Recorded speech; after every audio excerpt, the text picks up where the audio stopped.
Om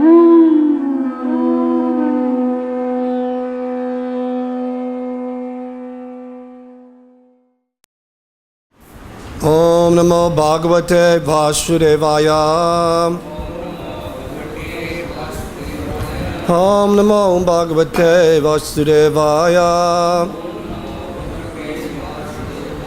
Om Namo Bhagavate Vasudevaya. Reading from Bhagavad-Gita as it is by His Divine Grace A.C. Bhakti-Vedanta Swami Srila Prabhupada.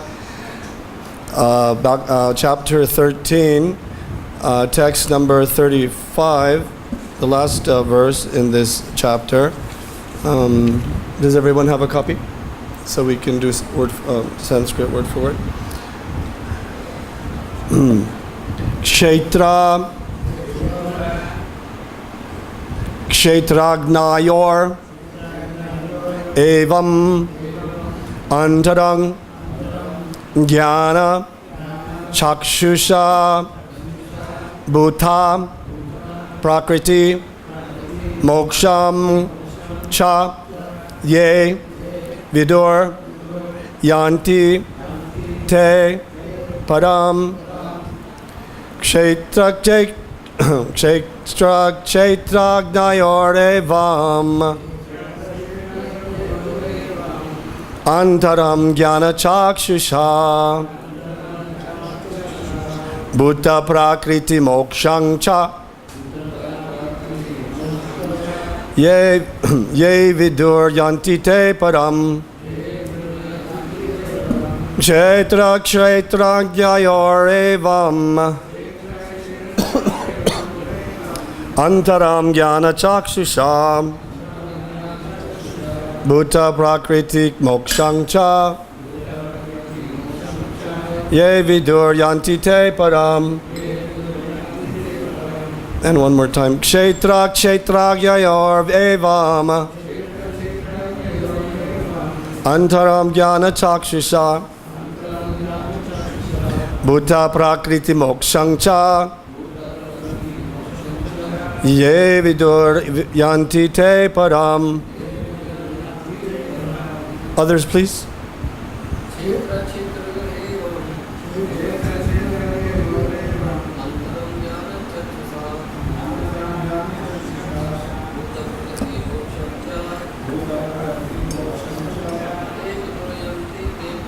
Ye Vidur Yanti Te Param. Kshetragnayor Evam Antaram Jnana Chakshusha Bhuta Prakriti Mokshang Cha Ye Vidur Yanti Te Param. Kshetragnayor Evam Antaram Jnana Chakshusha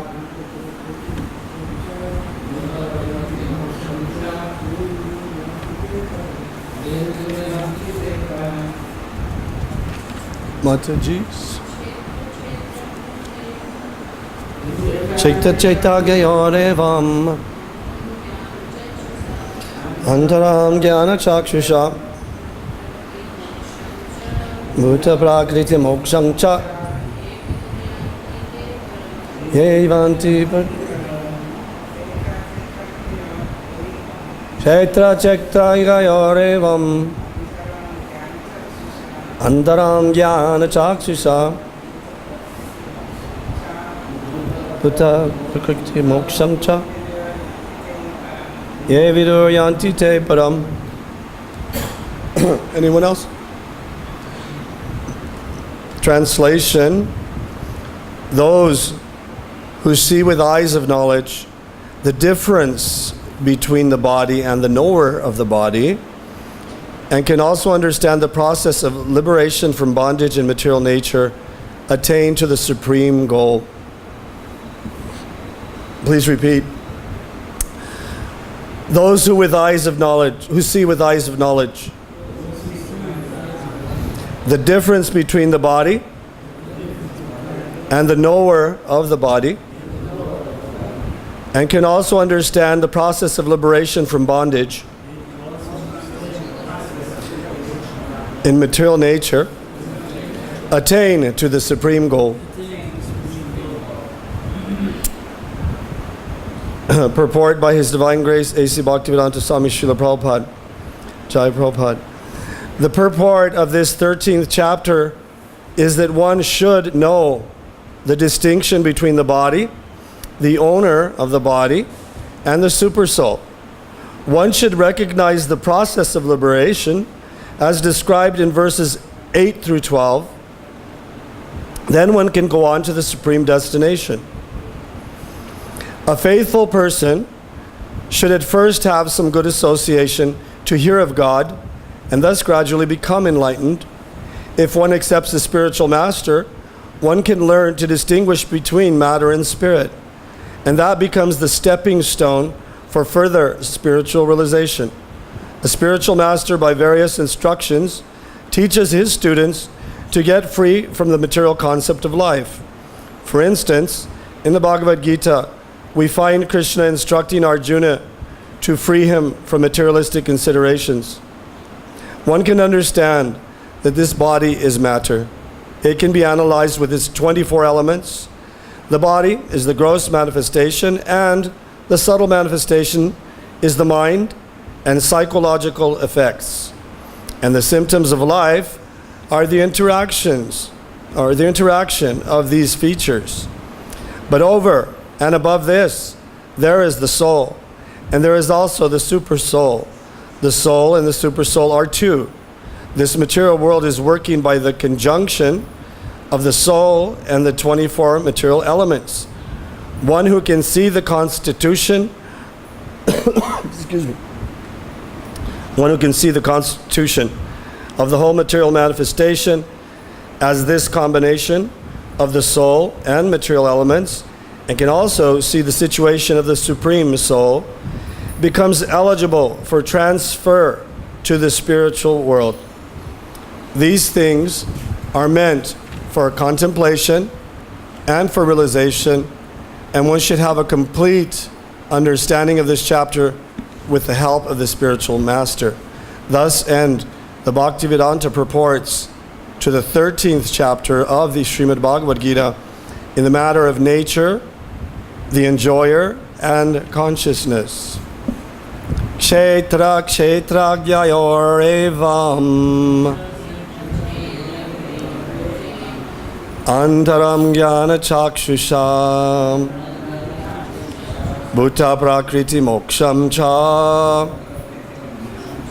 ye vidur yanti te parham.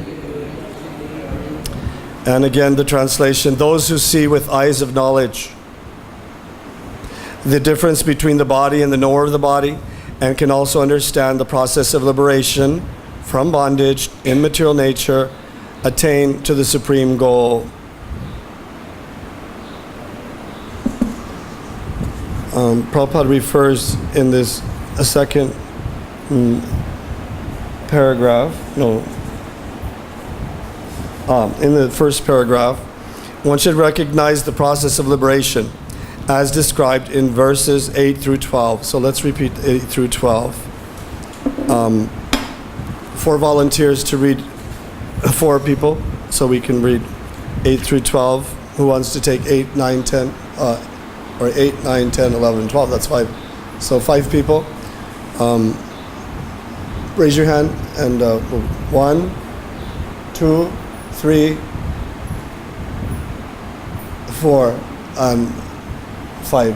You can read 2. So 1, number 8. So we'll read 8 through 12 in this chapter to get a refresher's course here. They're all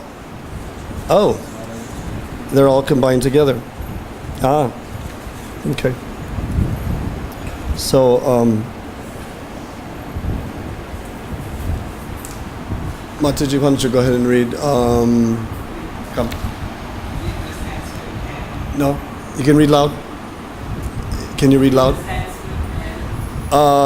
Let's just do the English. Yeah. Or we're recording it, so we have a mic? Okay, great. Yeah, thank you. Humility, pridelessness, nonviolence,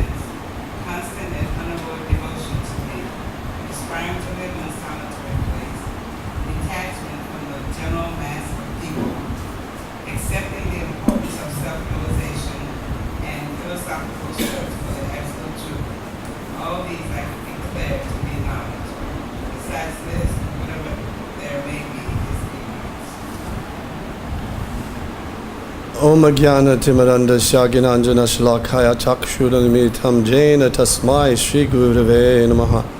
Mukham Karoti Vachalam Pangulam Gayate Garim Yat Kripatam Hambande Shri Gurum Dinataranam. Jai Shri Krishna Chaitanya Prabhu Nityananda Shri Advaita Gadadhar Shivashri Gaur Bhaktivinoda. Hare Krishna, Krishna Krishna, Hare Hare, Hare Rama, Rama Rama, Hare Hare.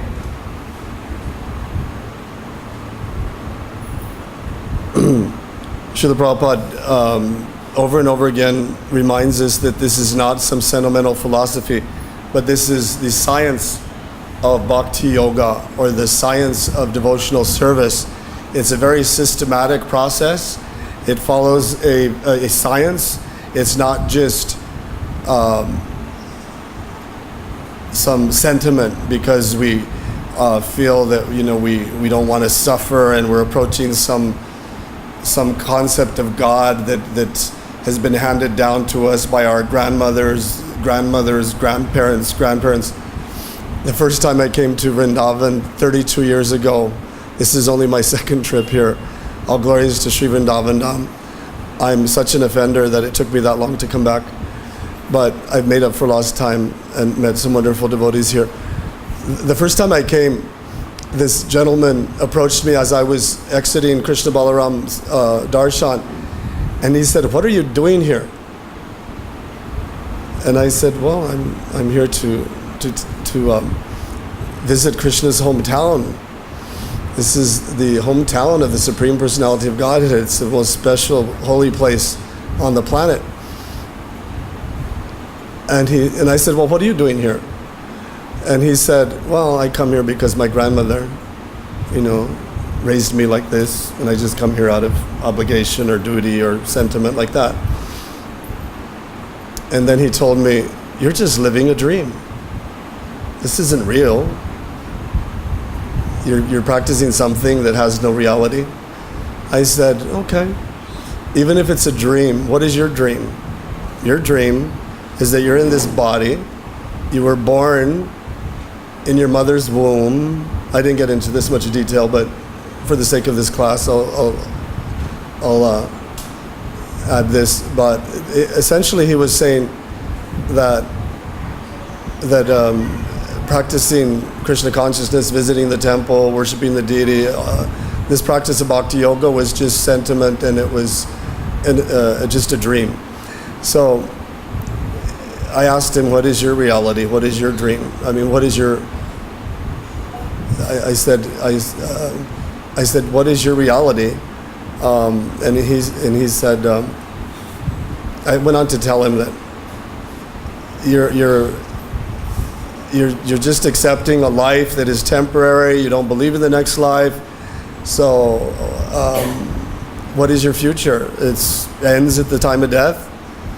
Well, even if my reality in accepting the science of Krishna consciousness is a dream, at least we're looking to achieve what's being described in this verse, the supreme goal of returning back to a planet that is considered the highest planet, Goloka Vrindavan, where we have an eternal form of bliss and knowledge, free from birth, death, old age, and disease. And on and on. I don't have to preach to the choir here. You're all great devotees. You know what that destination is all about. So I told this man, like that, you may say that Krishna consciousness is a dream, but what is your reality? So even if Krishna consciousness were to be a dream, it's a good dream. It's the best dream. And of course we know it's not a dream. And and in this chapter, the nature of the enjoyer and consciousness, Krishna is explaining to Arjuna that one who knows, who can grasp real knowledge under the direction of the spiritual master, he's eligible for the highest destination. And it's the stepping stone for further spiritual realization, understanding the difference between matter and spirit. So sometimes Prabhupada gives the analogy of living in an apartment. So some devotees have nice rooms in the MVT. I've been staying in the very nice room in the Goshala and surrounded by cows and in the Sankirtan building. Very nice.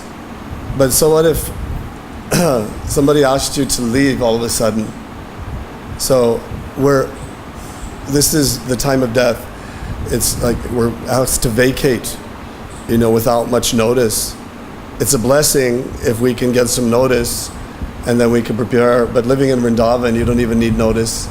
I was told yesterday or day before yesterday, they were surprised to hear that one devotee had passed away just suddenly.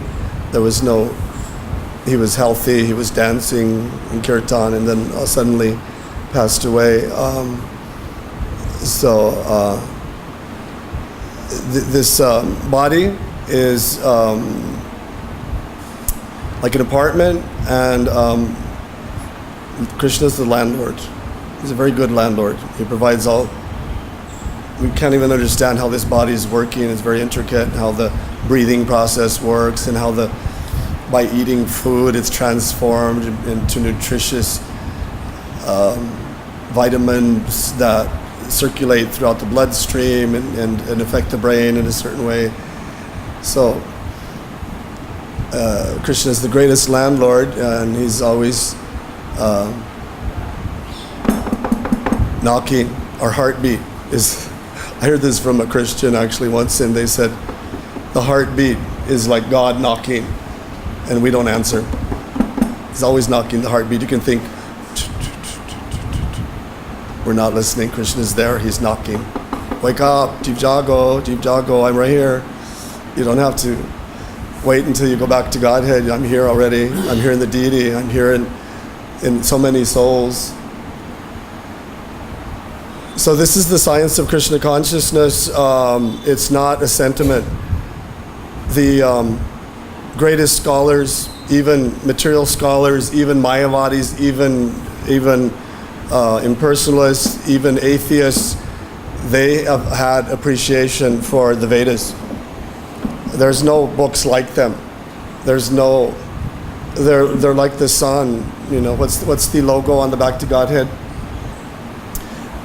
Godhead is light, nescience is darkness. Where there is light, there is no nescience. We can all remember when we first met devotees, when we first heard the Harinam, when we first read Prabhupada's books. What a powerful experience that was and has been since, that we're in touch with the deepest wisdom from the greatest personalities all the way back to Krishna himself, the author of the Vedas. So this isn't speculation, perfect questions, perfect answers. When the pure devotee speaks, he can say so much in just a few words. Minimum words, maximum solution. Prabhupada said that even if someone reads just one page in his books, he'll be more learned than any scholar anywhere. That's the power of these books, and all of you have probably distributed Prabhupada's books. Is there anybody in here that's never distributed one of Prabhupada's books? Be honest. How many have you distributed at least one or more? 1 to 100 books. 200 to 1,000 books. Come on, you're no book distributors here? Yeah, you're just being shy. Yeah. Thousands of books. Lost count. Shy. And who knows, you probably preached to some people and then they went and got books because of your preaching, so that's also book distribution. In the 60s, in the 70s especially, and throughout the 80s and 90s and to this day, but when Prabhupada was personally present, he really stressed the book distribution because he knew that these books are like weapons that can destroy the ignorance. So Arjuna is explaining here that one can attain to the supreme goal when one has a clear understanding of, with the eyes of knowledge, that under the direction of the Guru, and understands the difference between the body and the knower of the body. So, how many lectures we hear from Prabhupada where he's teaching very basic information over and over and over again, and here we see that again in the Bhagavad-Gita, that Krishna through so many chapters is explaining how we're not the body, because it's very difficult in this day and age for people to understand deeply how we're not the body. Otherwise, we wouldn't be at all distracted. We would be practically 100% Krishna conscious, because we're giving so much attention to the mind and the body and the senses, and we're so conditioned. This knowledge, this basic information that we're not the body, that there's a super soul there in the heart, trying to capture our attention at every moment, and we're not, our heart's not melting, it's not soft enough to fully appreciate that we have this great opportunity. Prabhupada said you could become fully Krishna conscious in a moment. So why aren't we? Because we're not, perhaps we're not fully convinced. Perhaps we're not fully convinced. We're holding on to some material desire, but generally it's because of a mountain of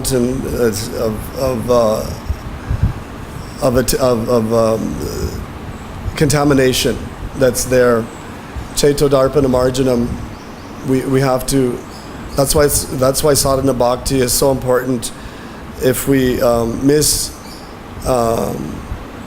engaging in the cleansing process, in the watering process of hearing and chanting, then we will identify with the body automatically, and we'll go down. So temple life is wonderful. There's nice association of devotees. There's the Tulsi association with Vrinda Devi, the goddess of the forest, Krishna's dear devotee. She's giving so much mercy. We do that every day. We hear Bhagavatam every day and Bhagavad-Gita in the evening. And we have the deity worship, so we could fix our mind on the beauty of Krishna. And we have Prabhupada's books for hearing about the pastimes and awakening that desire to attain the supreme goal more and more. So what are the five main activities or the processes, the most powerful processes of devotional service? I mentioned three. So chanting Hare Krishna, of course, the Srimad Bhagavatam, deity worship, Tulsi Puja. What's the fifth? Living in the holy place. Yeah. Are those the five? Did I get it right? Tulsi's not in the five. Which is the fifth? Sadhu Sangha. Okay. So yes, we hear over and over again how we're not the body. Because as Maharaj was explaining Bhagavatam class this morning, and we hear so many times, even sometimes the greatest minds, the greatest yogis, the great demigods become temporary illusioned. Not understanding that Krishna is the Supreme Lord, not understanding that they're not the body, not understanding that there's somebody greater than them. The great story of Lord Brahma, when he was made aware that somebody was visiting some other Brahmas somewhere else, And then Krishna finally revealed, and there's a nice painting of that. There's Brahmas, depending on the complexity of the universe. There's Brahmas with 4 heads, with 8 heads, 16 millions of heads. And he was just one little tiny Brahma. Prabhupada told, I think it was Tamal Krishna Maharaj once, you're thinking you're so important, and then he went on to explain how you're just one little tiny soul within this universe, within millions of universes, coming from Mahavishnu like that. So we're so tiny, but our false ego is so big. It's so expansive that it's almost inconceivable how we could be so puffed up. At least me, and we're so tiny and insignificant, and we walk around thinking that we're so important. So Krishna's explaining here in this verse and throughout this chapter, nature, the enjoyer, and consciousness, that we need to see the difference between the distinction between the body, the owner of the body, and the super soul. Then one can go to the supreme destination. So, and then when we read the verses here, humility is number 1, and pridelessness is mentioned again. It's humility, we think pridelessness, but there's a distinction here between humility and pridelessness. Such a science, such precise information, non-violence, tolerance, simplicity, approaching a bona fide guru, cleanliness, steadiness, self-control, renunciation of the objects of sense gratification, absence of false ego. Again, you'd think humility, pridelessness, and absence of false ego, but they're all distinctive words that are used here. The perception of the evil of birth, death, old age, and disease, detachment, freedom from entanglement with children, wife, home, and the rest, even-mindedness amid pleasant and unpleasant events, constant and unalloyed devotion to me, aspiring to live in a solitary place, detachment from the general mass of people, accepting the importance of self-realization, and philosophical search for the absolute truth. All these I declare to be knowledge, and besides this, whatever there may be is ignorance. So, although Krishna, especially in the mood of Lord Chaitanya, has made it as easy as possible for those of us who are in the Kali Yuga with not so much qualification and qualities that are being described here,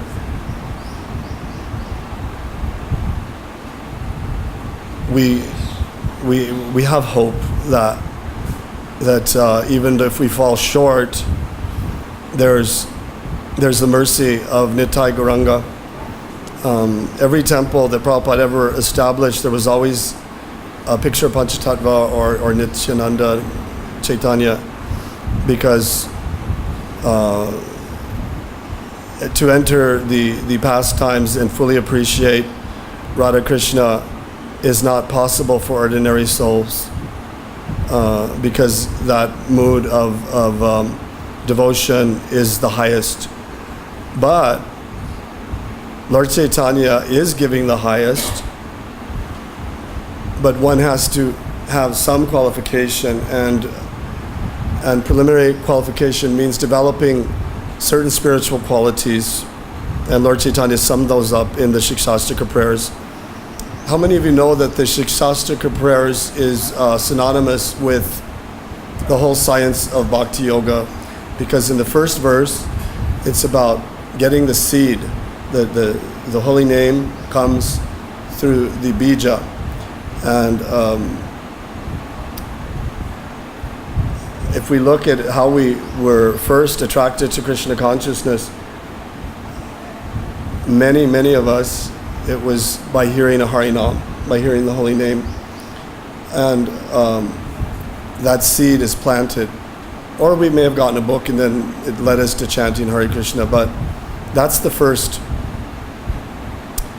step. Adal Shraddha Tata Sadasanga Bhajana Kriya, Anartha Nivritti, all the way up to different levels of the clearing stages, all the way up to Bhava, which is like a flowering stage. You can think of a plant. Our Krishna consciousness science, bhakti, is very eco-centric, cow-centric. It's very much, this chapter is nature, the enjoyer, and consciousness. So nature, if we're thinking nature, just like when you plant a seed, it goes through different stages all the way up to the fruit. So the bhava stage is the flowering stage, which is preliminary to the fruit of love of God. So this is a science. It's a systematic process. Bhakti. It's the ultimate science, and we just have to stick to the process, and it's guaranteed that one will one day see Krishna face to face, talk to Krishna face to face. Prabhupada would sometimes say, I'm not bluffing. I came to America with nothing. I didn't come to you bribing you with money or asking you for anything in return. Prabhupada wasn't some ordinary guru business with some business plan, to get a lot of money from the Europeans and the Americans and bring it back to India to set himself up for some glorification, fame, adoration, distinction, for some retirement fund or something. Prabhupada said there's no retirement in Krishna consciousness. I'll die with my boots on, preaching Lord Chaitanya's mission like a great soldier, like Arjuna, which he did.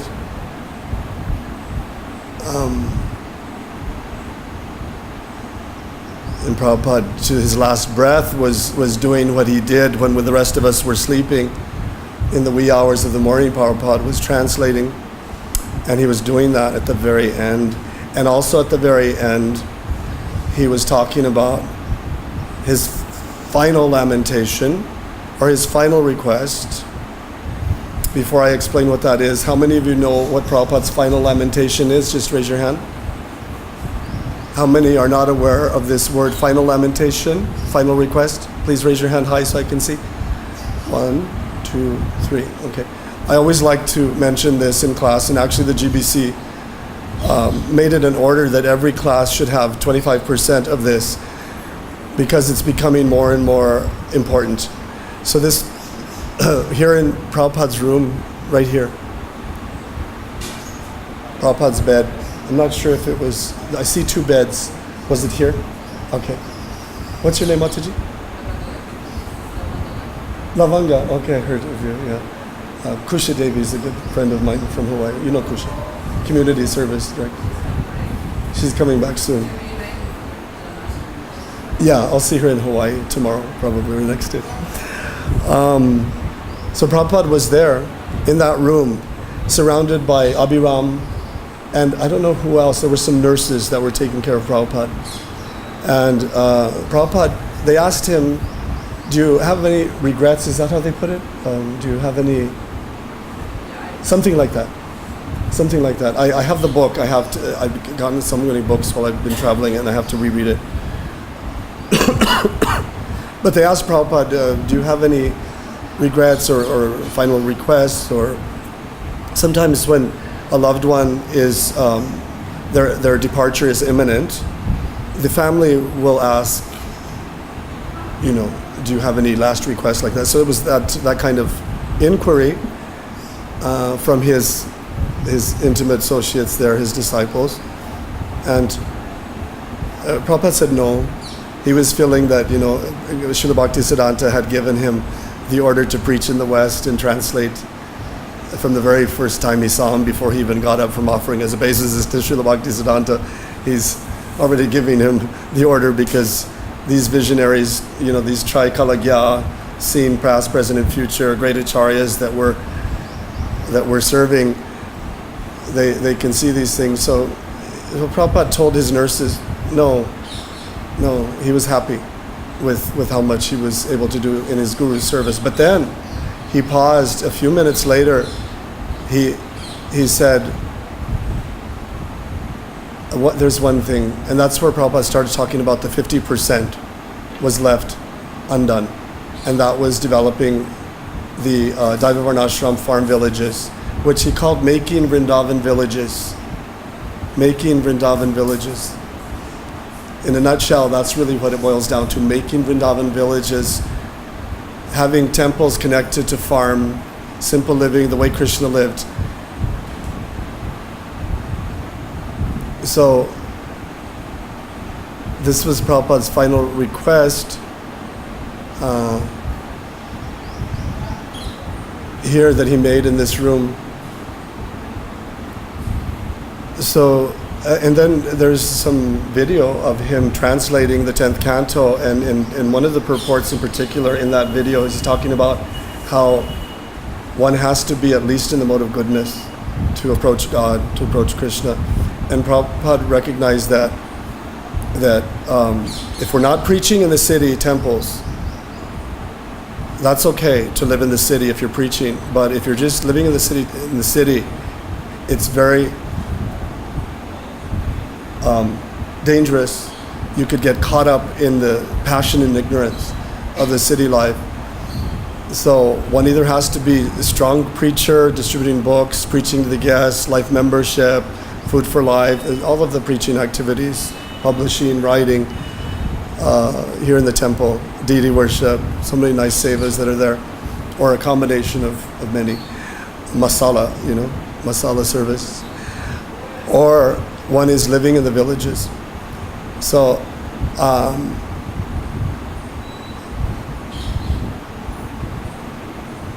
there's a movement within our movement, not just because of that final request, but it's interesting to note that Prabhupada, when he came to America, as early as, it's written, as early as 1949 and 1956, Prabhupada was writing about a strategic plan, basically, of the four movements or the four waves of the Sankirtan movement. Not just book distribution, not just deity worship, not just initiations, not just prasadam distribution, not just Harinam, not just japa, not just any of these things, but all of it, including making Vrindavan villages.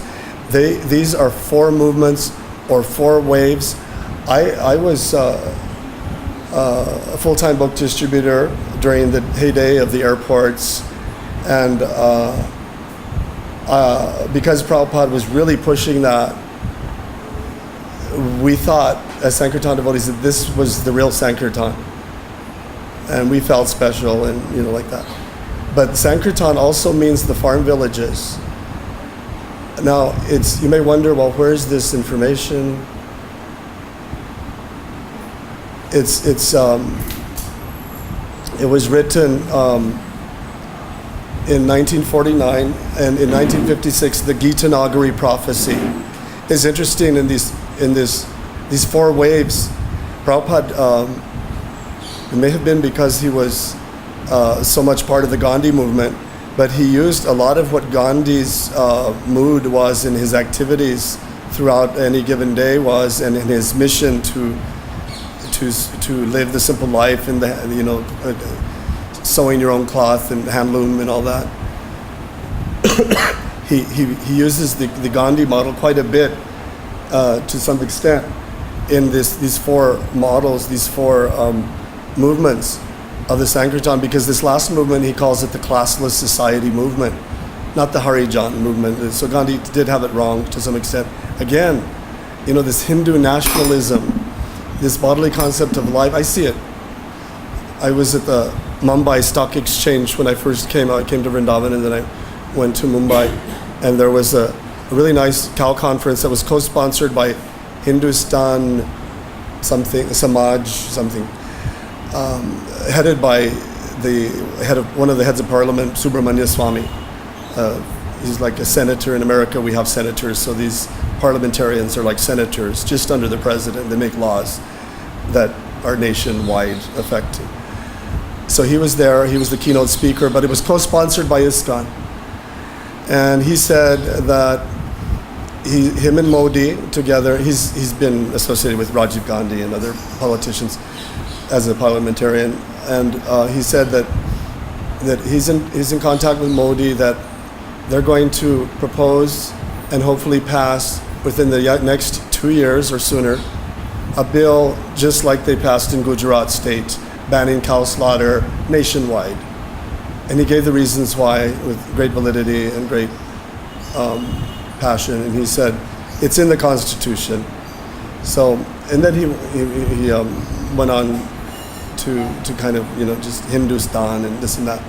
But I see that even if you're a nationalist here in India, because the original culture is so Vedic that it's kind of purified, even if you're just a big Hindu nationalist, that's okay. If you're a pious Hindu, all glories to the Hindu culture. But he also said, we will appreciate help from the West, but we will not be westernized, so that's a good thing too. Anyway, nature, the enjoyer in consciousness, nature can teach us so much. And especially in regard to this fourth final request and final lamentation of Srila Prabhupada, we can see how our culture, especially related to cows and the land, is very eco and go-centric. And it brings us to the mode of goodness. Every chance I get, I'll go and hug a cow, or at least, if they have horns, I'll give a little massage in the back of the neck, as long as they don't. Because I was talking to a go lover and a cowherd caretaker who's very good in Tasalera Farm, something like that, near Mumbai. I forget the name of the town. And he said, you can expect to be kicked. I guess it's kind of like a mother when she's pregnant. You can expect to be kicked. So the cows will kick, even if you're treating them with the greatest devotion and care. It's just their nature. But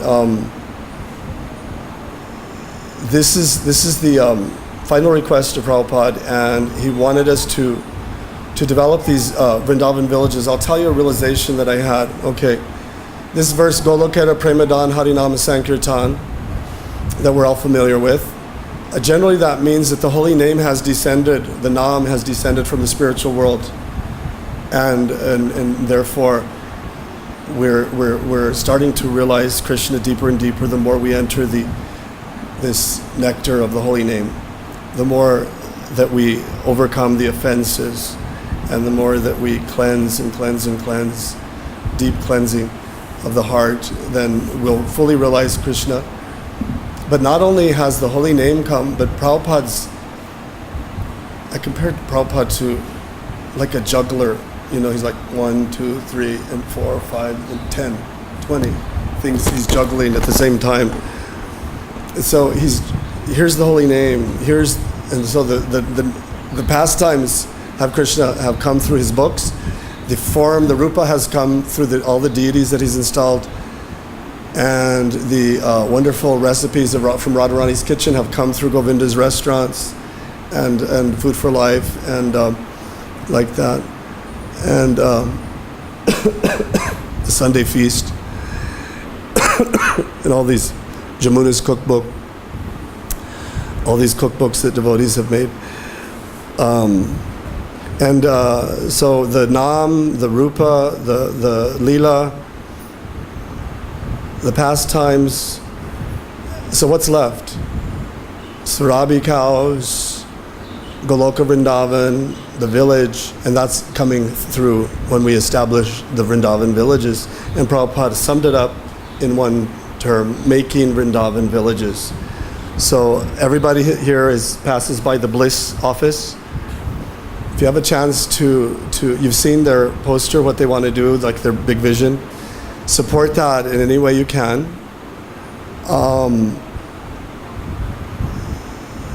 I've been associating with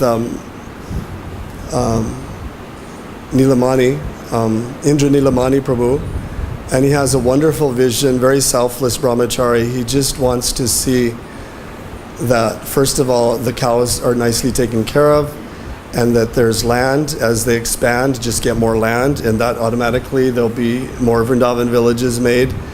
And then even at the Goshala there, where he stays, where I was a guest, they started some of the arts and crafts that Prabhupada wanted also. So when you think of Deva Varnashram, of course we know the social body is like the human body. The head are the advisors, the Kshatriyas are the administrators, the belly are the Vaishyas are the producers, and the legs that move everything else, that move the whole social body in the right direction. They take advice and benefit from the Vaishya's production, and they do all the labor. So there's the manpower there. So we've had farms, and so many farms. We even had 100 acres at one time in Hawaii. But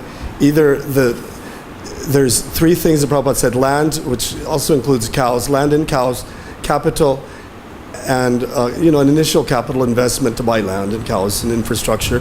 And so land, capital, and manpower. I added the fourth thing, which Prabhupada talks a lot about. By the way, I'm Om Shri Sarabi campaign for the U.S., so I'm using that as a platform for speaking this. And the fourth is Prabhupada talked a lot about the cooperative spirit. So we may have land, even good land, or maybe not so good land, but then we bring in soil. There's solutions to all these things, but there's no solution if we don't cooperate. And this is the most important one, I think, in my humble opinion, is that we have to, it's not my vision, it's not your vision. Prabhupada had a vision for bringing the whole of Goloka Vrindavan to every town and village. And even that verse by Lord Chaitanya, that the holy name will be heard in every town, its village also. So we have to, I was given the name Daiva Das, and my godbrother was given the name Varnashram Das. I did not realize what Daiva Varnashram was until a few years ago. I mean, you can read Prabhupada's books, and you can ask so many devotees. There's all these opinions what Daiva Varnashram. It's not important. To hell with Daiva Varnashram. Lord Chaitanya said it's not important. It is important because we're covered by the modes of passion and ignorance, and unless we're fully absorbed in service here in the Dham, and it's easier here in Vrindavan, such good association. There's like 40 pujaris. We have like 3 pujaris in Hawaii. When I dress Panchatattva, I have to wake them, bathe them, dress 5 deities, 2 Gornitai, 3 big Jagannath, 3 small, and then try to figure out how to have time to put a flower in their turban or something, Our movement is lacking to some extent in the regard to approaching the mode of goodness and pure goodness because of the lack of depending on the land, Krishna, and the cows. You can agree or not agree, but it's a fact. And just as much as Prabhupada pushed us to distribute books en masse, because these were the he compared the Back to Godhead to like grenades, and the Bhagavad-Gita to like a bomb, and CC, Chaitanya Charitamrita Bhagavatam, like to Brahmastra weapons, and the devotees to soldiers, and the Sankirtan army and the temples to fortresses to defeat Maya. But Prabhupada didn't belittle that the farms were so important. Otherwise, why did he establish Gita Nagari and New Vrindavan and so many, and the cows, and you can find so much information. Prabhupada saying live simple depending on the land in Krishna. The cities will crumble, Prabhupada said, and this movement will save them in their darkest hour. Why would he say that? This civilization can't go on with all of the slaughter, with all of the violence, with all of the qualities that are the opposite of what's described in these pages of this chapter. How many people in power and in influence in the world have these qualities? Only the devotees can bring real knowledge to this planet. Krishna himself says, before Prabhupada came to the West, there were 600, almost 700 something translations of the Bhagavad-Gita. Oh, Arjuna means this, Krishna means this. It's total speculation by these Vivekananda and this one and that one. Not one devotee made, as soon as Prabhupada went, hundreds and thousands, now millions of devotees. I hope we're in the millions. When I come to India, I hope to think that there's millions. But not necessarily. I visited a Goshala at Radhastami, at Varshana, Radha's birthplace yesterday. And it was a miserable Goshala just 3 months ago.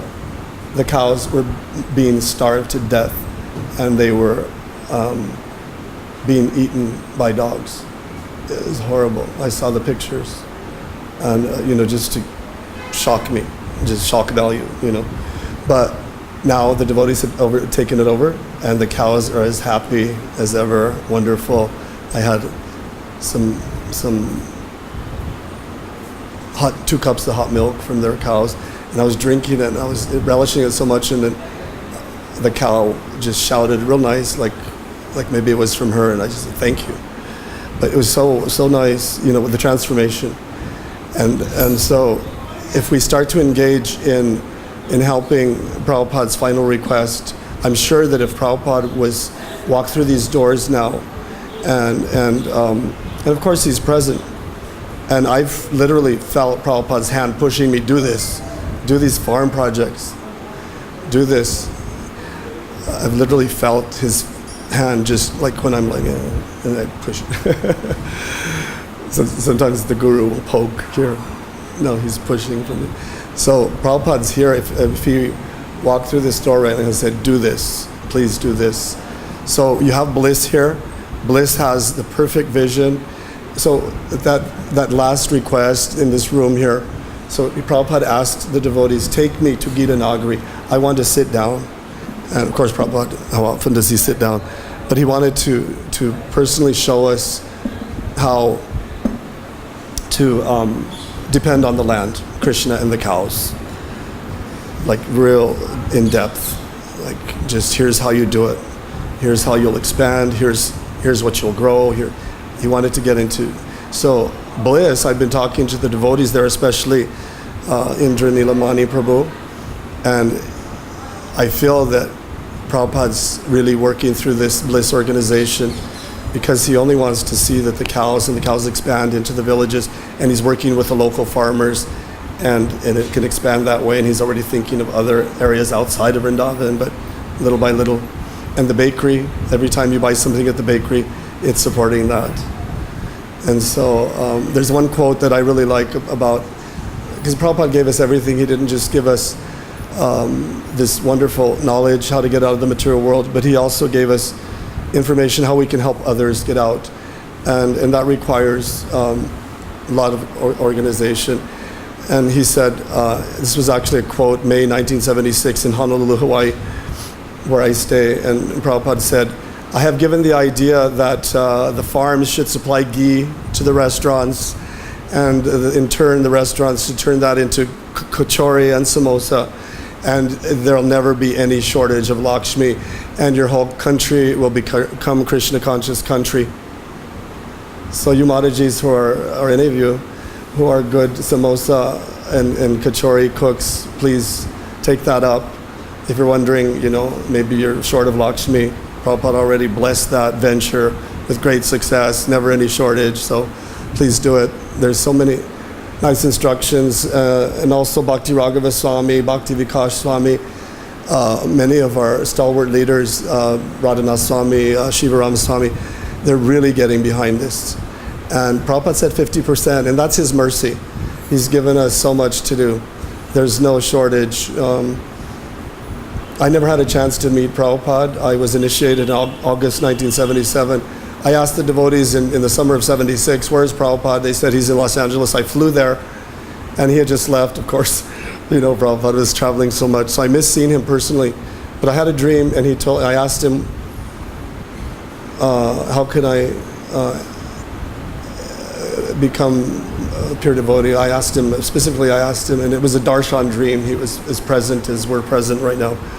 And I asked him, Prabhupada, how can I become free from material desires.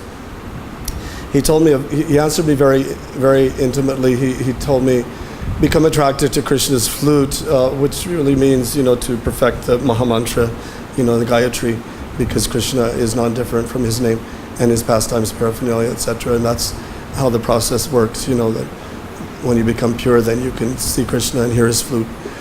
But then I asked him I felt very encouraged by that answer, and I asked him, I was being very, very opportunistic in this dream, because I knew Prabhupada was there.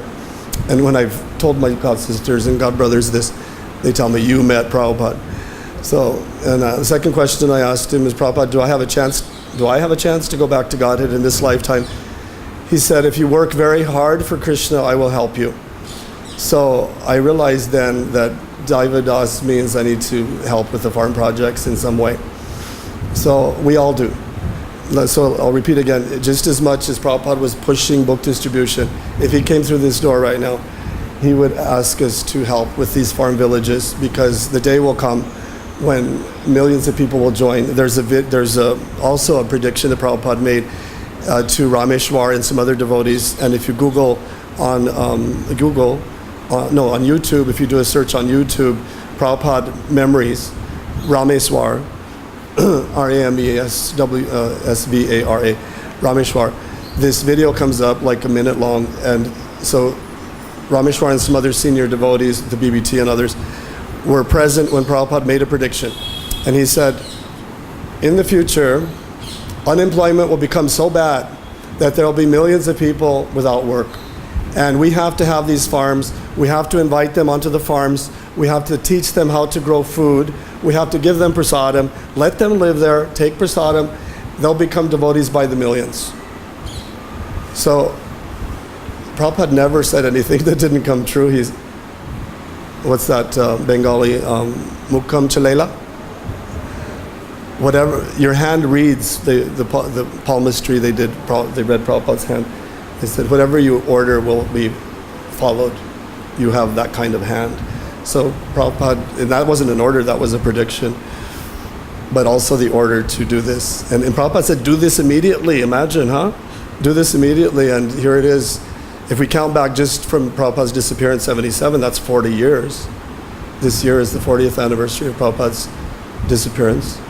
And he said, do this immediately. I'm not sure when he said that quote, but he was, like I say, he was thinking about this strategic plan and the classless society and Deva Varnashram and making Vrindavan villages as early as 1949. But do this immediately, he told us. So 40 years, and we still have a lot to do. But it's happening. It's happening. In fact, I see the young people in the West, maybe not in India, but maybe perhaps in India too, although the youth in India, they're very interested in technology and not farming. But there's a few here and there. Or maybe more. I've only been a few places. But especially in the West, there are many young people, just as much as the hippies and the young people who are frustrated with materialistic society were joining. They were the most eligible to join the movement at the time. The young people that are really interested in the eco-friendly movement, the green movement, I call it, seem to be wanting to join quite a bit and really appreciate cow protection and non-violence and vegan, and this and that. So we just have to spread the word. We're Krishna's marketing team, and we could have, it's like you could have the best message in the world or the best product, but if it's not marketed, that's why Prabhupada was pushed us so much to distribute the books, because that's our marketing. That was Prabhupada's voice. He was dictating here and in Hawaii. He visited 9 times, stayed a total of 130 days in Hawaii, translating many volumes. And in the end of, it's either the Bhagavatam or Chaitanya Charitamrita, I haven't looked in some years, I forget. Thus ends the Bhakti-Vedanta purports to CC or Srimad Bhagavatam, finished in the temple of Panchatattva, Nunavadweep Dham, Honolulu, Hawaii, such and such a date. So Prabhupada dictated these books. They're right from his lotus mouth, going out to the whole world. But what are we going to do when they come? Put them all on the altar? Let them do seva in different ways. No, we need the villages. Millions of people will come. We need to grow the villages. Then they'll have full engagement just like we have. We're so fortunate that we could come to the Holy Dham if we're initiated especially, and second initiated especially, and we could serve on the altar, or we could do cook, or we could do things that other, ordinary people can't do. They come, and I see these people that just to get a flower, just to get a little mercy, they're so humble. Prabhupada's so kind. Do we have any questions?